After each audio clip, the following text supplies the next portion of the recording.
আগের পর্বে পাথিভরা ভগবতী মন্দির আর তার অপোজিটের শিব মন্দির থেকে বরফে মোড়া সিংহ দেখেছিলাম। এখান থেকে নিচে নামার পথে আরেকটা ভিউ পয়েন্ট দেখতে পেলাম, যেখানে কিছুক্ষণ সময় কাটিয়ে তারপর আবার পরবর্তী গন্তব্যের দিকে রওনা হলাম।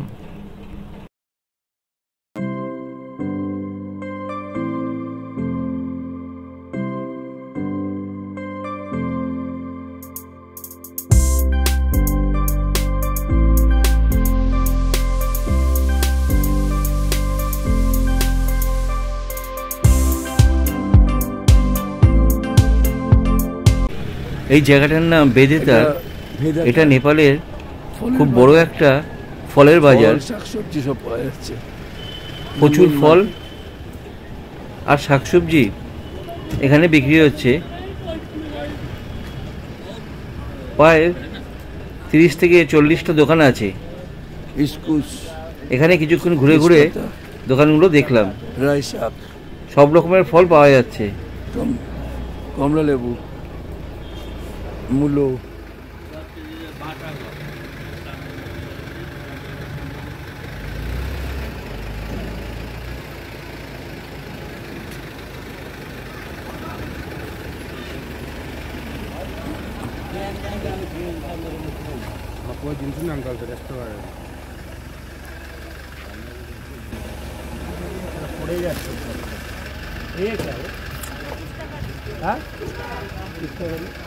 আপেল कितना करके बहन जी? আপেল আপেल नेपाली का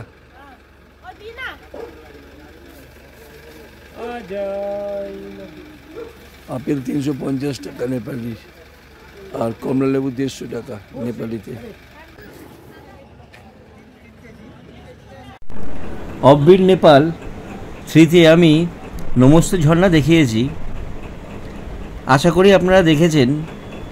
না দেখে থাকলে দেখবেন, ভীষণ ভালো লাগবে।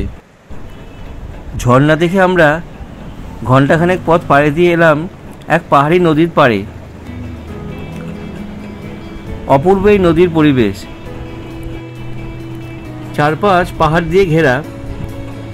নদীর পাড়ে সাদা মিহি বালি আর নদীর স্রোতও বেশ ভালো রকমের। আমরা তো এই নদীর চারপাশের পরিবেশ দেখে আর নদী দেখে মুগ্ধ হলাম। আপনারা দেখে বলুন কেমন এই নদীর পরিবেশ।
এত সুন্দর জায়গা, আমরা সব বন্ধুরা মিলে খুব মজা করলাম।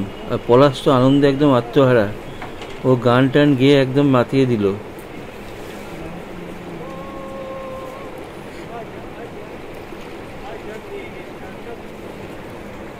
আমাদের এই ট্যুরটা খুব ভালোই কাটলো।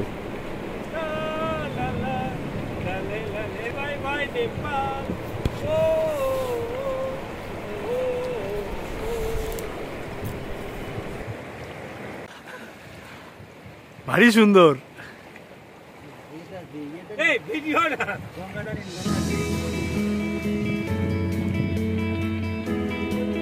দারুণ দারুণ।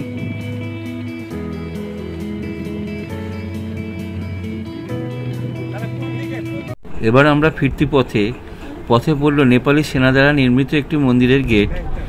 রাস্তার অপরূপ শোভা দেখতে দেখতে আমরা ফিরে চলেছি। সামনে একটা ব্রিজ এলো, এটা তোমর রিভার সাইড ব্রিজ, নিচে তোমর নদী।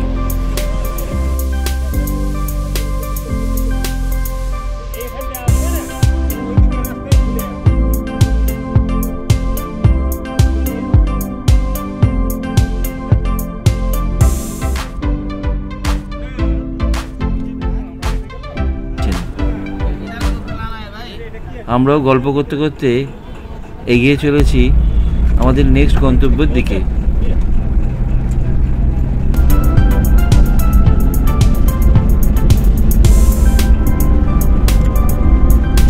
ধারান শহরের দিকে যাওয়ার পথে আরেকটা হ্যাঙ্গিং ব্রিজ পড়বে, আমরা ওটা দেখে তারপরে আবার রওনা দেব।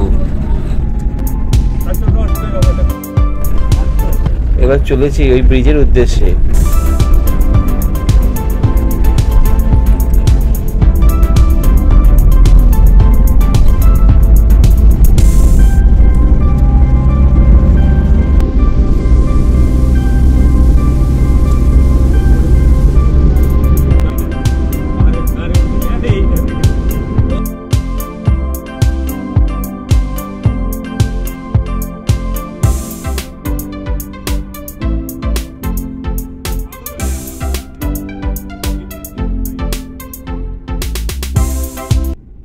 আমরা এসে পড়লাম ব্রিজের কাছে। গাড়ি থেকে নেমে ওই যে সামনেই ব্রিজ, চলুন ওই পারে যাওয়া যাক। নিচে খরস্রোতা নদী বয়ে চলেছে, চলুন একটু ওই পাশ থেকে ঘুরে আসি।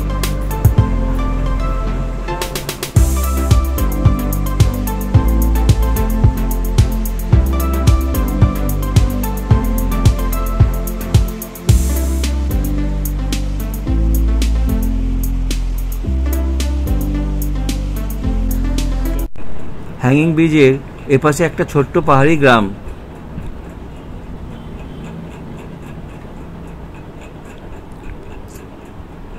ছাগল মুরগি এখানে প্রতিপালন হচ্ছে।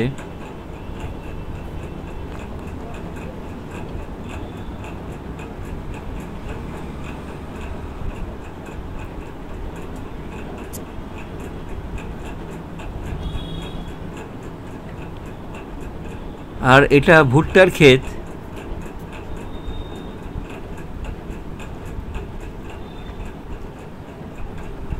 ছবির মতো সুন্দর গ্রামের পরিবেশ।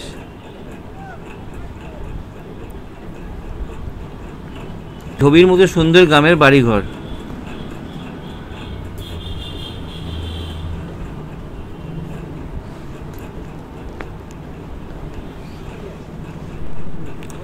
এই যে এখানে ভুট্টা হয়ে রয়েছে,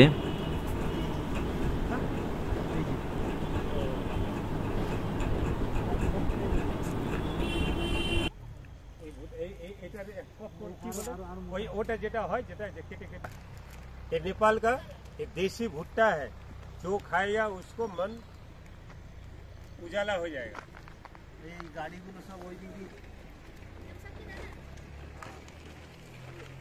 बाबू को बोले जो फोटो उठाओ तो फोटो नहीं उठाएगा। লোকাল বাচ্চারা খুবই সরল আর সাদাসিধে। গ্রামের পরিবেশ এত সুন্দর যে কিছুক্ষণ এখানে সময় কাটাতে ভালোই লাগছিল।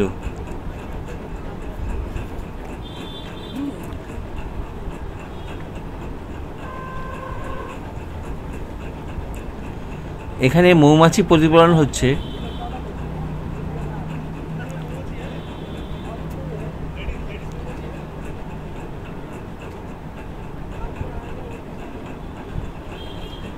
বাড়ির ধারে ধারে পাহাড়ি ফুলের গাছ, ভীষণ সুন্দর ফুল হয়ে রয়েছে। কিছুক্ষণ সময় কাটিয়ে এবার ফিরে চললাম।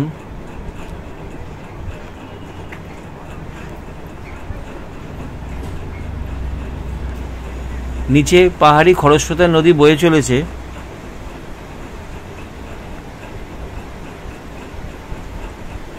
নদীর অপরূপ রূপ দেখতে দেখতে ওই পারে চললাম। কিছুক্ষণ ব্রিজের ওপর দাঁড়িয়েও চারপাশটা আরেকবার দেখে নিলাম।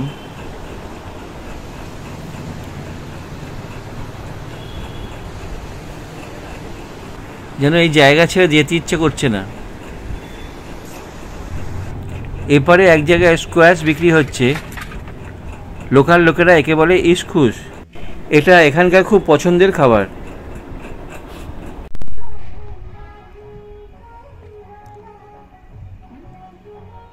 এখন আমরা নেপালে আছি। সন্ধে নেমে গেছে, সব ধারাঙের সব লাইটগুলো জ্বলে উঠেছে প্রতিটা বাড়িতে। ওপর থেকে, পাহাড়ের ওপর থেকে দেখছি, দেখুন আকাশটা লাল হয়ে গেছে। সূর্য অনেকক্ষণ হলো ডুবে গেছে। প্রতিটা বাড়িতে লাইট জ্বলে গেছে, রাস্তায় লাইট জ্বলে গেছে। ওপর থেকে অপূর্ব লাগছে, না হচ্ছে মনে হচ্ছে কোনো নেকলেস কেউ পরে আছে। হীরের কুচির মতো জলজল করছে। ফোনে আমার ব্যাটারিও শেষ। হোটেলের রুমে গিয়ে চার্জে বসাবো। আমরা আজকে যে হোটেলটা এসে উঠলাম, এটা ধারান 2 বাস স্ট্যান্ডের কাছে। এর আগের দিন যে হোটেলটায় ছিলাম সেটা দন্তেকালী মন্দিরের কাছে।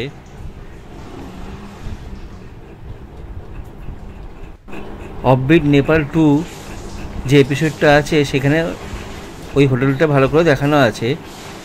ওইটা অনেক পাহাড়ি পরিবেশে ছিল, আর এইখানটা একদম বাজারের কাছে। দুটো দুই রকম পরিবেশ। তবে আমাদের আগে যে স্টার হোটেল নিয়েছিলাম তার রুম অনেক ভালো ছিল। এইটা তার তুলনায় একটু ছোট, তাও ঠিকঠাক আছে। ভাড়া প্রায় একই। ওটা 1300 নিয়েছিল, এটাও এরকমই নিয়েছে। হিমালয়ান হোটেল অ্যান্ড লজে এসছি আমরা। এটা নেপালের ধারান 2। আজকে আমাদের এখানে থাকার কথা।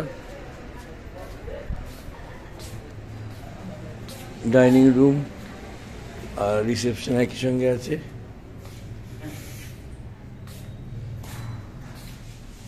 বন্ধুরা সব খেতে বসে গেছে।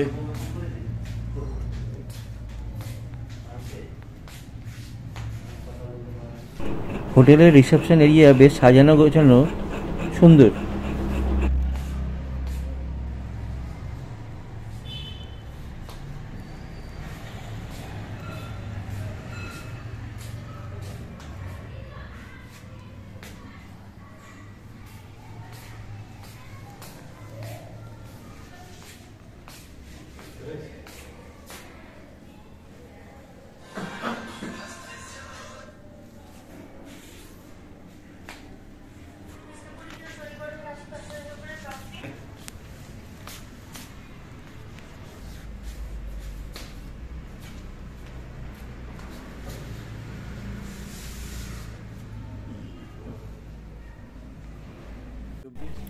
সাতটা নাগাদ হোটেলে এসে পৌঁছেছিলাম। একটু পরেই ডিনার টাইম হয়ে গেল। রাতের ডিনার ভালোই ছিল। Good morning. আমরা এখন রয়েছি নেপালের ধারান 3 বলে একটা জায়গা আছে, তার বাস স্ট্যান্ডের সামনে। আবার সকালবেলাটা এখানে একটু ঘোরাঘুরি করে 3টের সময় আমাদের ট্রেন আছে যোগবানী স্টেশন থেকে। দেখি সকালবেলাটা এখানে একটু ঘুরে নিচ্ছি। ধারান বাস স্ট্যান্ডের কাছেই ক্লক টাওয়ার আছে, ওই যে দূরে দেখা যাচ্ছে। তা বাসে ওঠার আগে ভাবলাম একবার ক্লক টাওয়ারটা ঘুরে যাই। এটাও এখানকার একটা সামনে দ্রষ্টব্য স্থান। নেপালেরই একটা টাওয়ার, এটা উঠে দেখবো। এখন যাচ্ছে একটু সকালবেলা চা খাচ্ছে। হাতে অনেকটা সময় ছিল, তাই ধারানের মার্কেটটা একটু ঘুরে ঘুরে দেখলাম। প্রচুর দোকান আর প্রচুর জিনিস পাওয়া যাচ্ছে, আর এত সাজানো গোছানো, পরিষ্কার পরিচ্ছন্ন, খুবই ভালো লাগছিল। দূরে পাহাড় দেখা যাচ্ছে, পরিষ্কার রাস্তা, না মার্কেটটাও যেন দেখার মতো। ক্লক টাওয়ারের গেটের সামনে চলে এসেছি। টাওয়ারটায় উঠে দেখছি এখানে নেপালি 20 টাকা করে নেয় এই টাওয়ারে ওঠার জন্যে। টাওয়ারের সিঁড়ি দিয়ে ওপরে ওঠা যায়।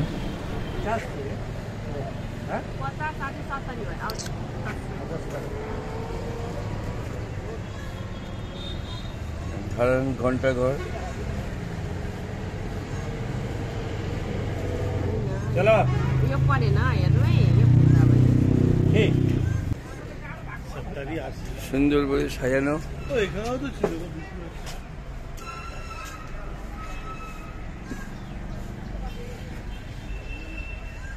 সুন্দর বাগান করে রয়েছে।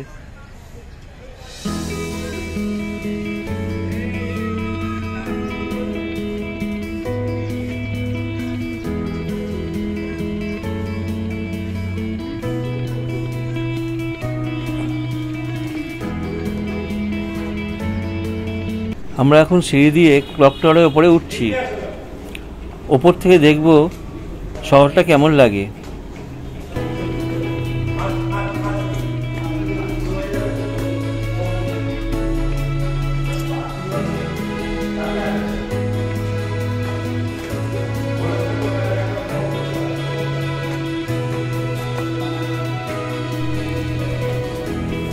বেশ অনেকটা ওপরে চলে এসেছি। ওই দেখুন নিচটা দেখা যাচ্ছে।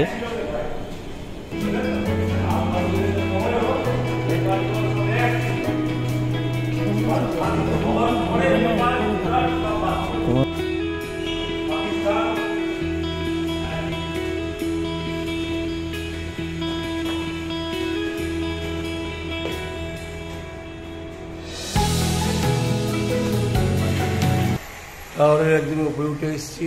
এই যে টাওয়ার,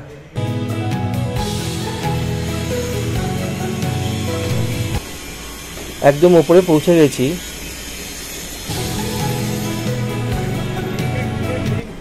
এই উপর থেকে ধারান শহরটা দেখা যাচ্ছে, ভীষণ সুন্দর লাগে। দূরে ওই যে পাহাড়, আর তার নিচে শহর, সুন্দর পরিষ্কার শহর।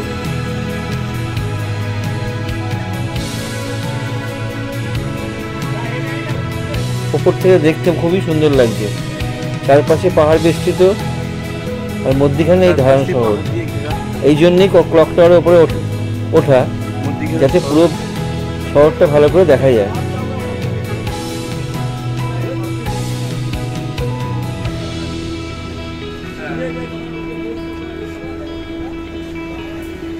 নিচে বাস স্ট্যান্ড।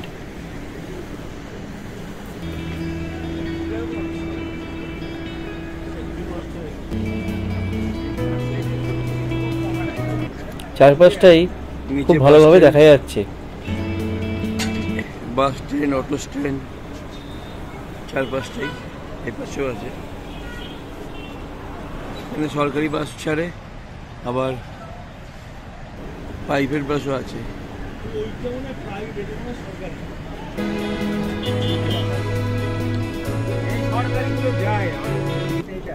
আর এই দিকটায় প্রাইভেট শেয়ার গাড়ি পাওয়া যায়। অনেক বড় বাস স্ট্যান্ড, শেয়ার গাড়িও আছে। এখান থেকে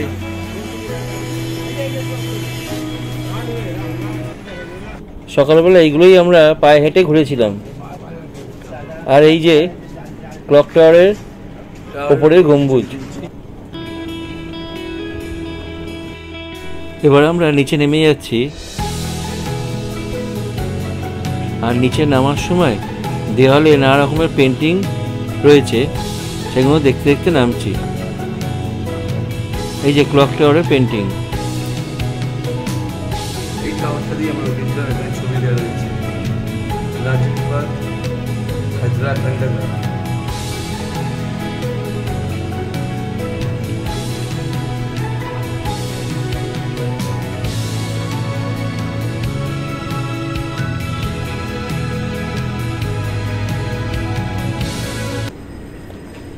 নিচে নেমে এসছি। ক্লক টাওয়ারের সঙ্গেই সুন্দর বাগান করা রয়েছে। একটা সুন্দর ছোট বাগান রয়েছে, আর তার সঙ্গে গণেশ মন্দির। এইটা একটু ঘুরে দেখে নিই।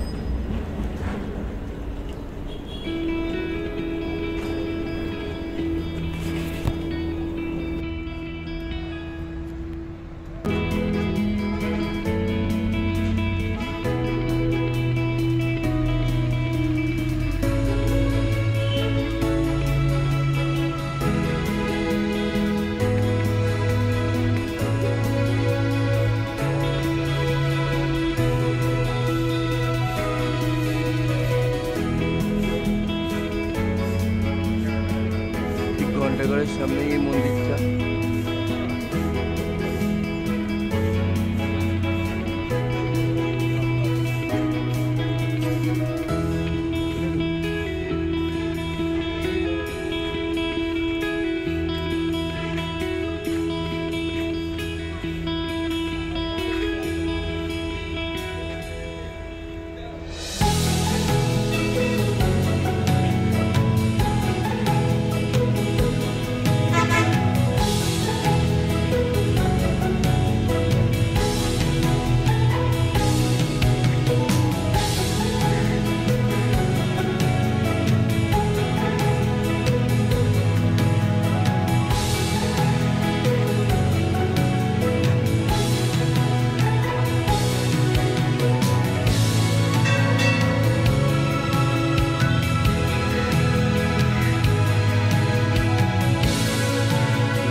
ये मंदिर गणेश मंदिर।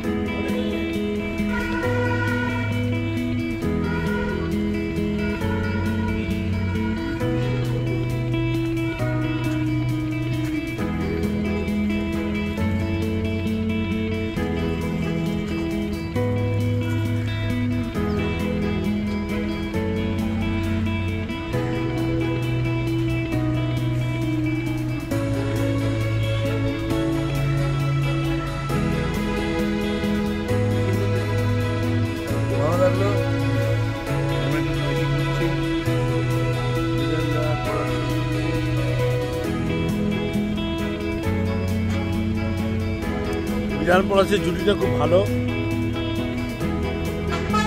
ফুল গাছটা কি ফুল গাছ জানি না, খুব সুন্দর লাগছে ফুলটা।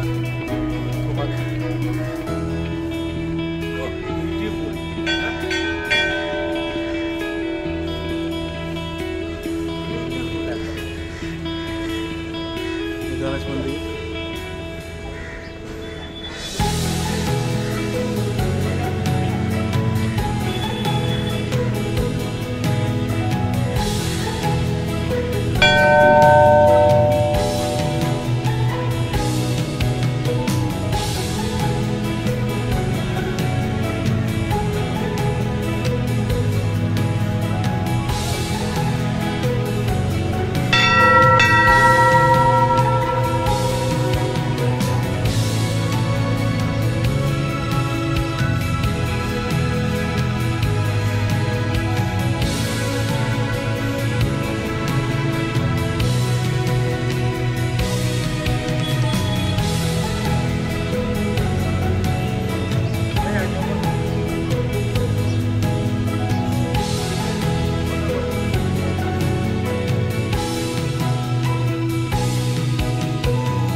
ক্লকটাও দেখে এসে আমাদের হোটেলের বাইরেই একটা রেস্টুরেন্ট থেকে আমরা জলখাবার খেয়ে নিলাম। জলখাবারে পুরি, সবজি আর অমৃতি ছিল। ভালো লাগে না? তারপরে চা খেলাম। আমরা সব চা খাচ্ছি, ওইদিকে পলাশ আবার রাবড়ি নিয়ে আসছে, তো চায়ের পরে রাবড়িও খেয়ে নিচ্ছে। এখানকার খাবারের দোকানে আর অটোতে সব নেপালি টাকাই চলে, তবে এই দোকানে ইন্ডিয়ান রুপি নিল, তার বদলে আমাদের এক্সচেঞ্জ করে দিল।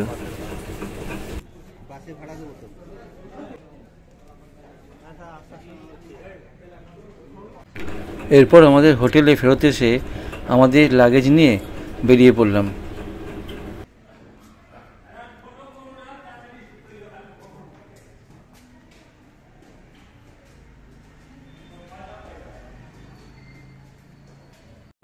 সকাল 11:15 আমরা বাসে উঠে পড়লাম।